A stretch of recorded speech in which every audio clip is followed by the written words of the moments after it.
Mirzə Şəfi Vazir adına 16 saylı məktəbdə yerləşən 32 saylı Nizami Seçki Dairəsinin 13 və 14 saylı referendum məntəqəsində konstitusiyaya dəyişikliklərlə bağlı keçirilən ümumxalq səsverməsi komissiya üzvləri və müşahidəçilərlə saat 8-də öz işinə başladı. Bugün 24 avqust konstitusiyada dəyişikliklər edilməsi münasibətilə referendum keçirilir. O cümlədən bizim məktəbimizdə, yəni 16 saylı orta məktəbdə referendum keçirilir. Məktəbimizdə 2 məntəqə yerləşir.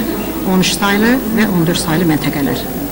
13 saylı məntəqədə 1027 nəfər, 14 saylı məntəqədə isə 792 nəfər seçici vardır. Səhər tezdən səs verməyə gələn seçiciləri qarşılayan komissiya üzvləri onlara səs vermənin qaydaları haqqında məlumatlar verdi.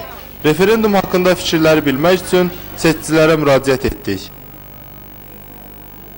Bu ümumxalq seçkisi, referendum hər bir kəsə lazımdır. Müstəqil Azərbaycan dövlətinin qurulmasının, yaradılmasının tərəfdarıyıq. Hiçbir təzyiq olmadı, öz razılığımızdan gəlmişik. Mən 13 saylı məntəqəyə gəlmişəm. Burada hər şey sabit gedir, hər şey qanuna uyğun gedir. Biz bu referendumu alqışlayırıq. Əhməd Cavad adına 2 nömrəli məktəbdə yerləşən 32 saylı seçki dairəsinin 18, 19 və 20 saylı referendum məntəqələrində də seçkilər səhər saat 8-də başladı. Hər seçki məntəqəsində komissiya üzvləri və müşahidəçilər seçkinin gedişinə nəzarət edirdilər.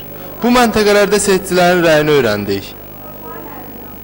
Çox yaxşı keçir burada, hər şey yaxşıdır.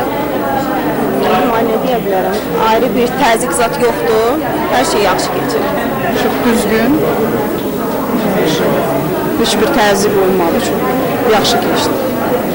Çox əla təsir bağışlayır. Siz bu xalqımızın ən yaxşı işidir. Bunu da hamımız ürəklə, hamımız buna səs verməliyik. Hamı gedib səsini verməlidir və xalqın işini öz səslərinə təsdiq eləməlidir. Bu bizim xalqımızın güzgüsüdür.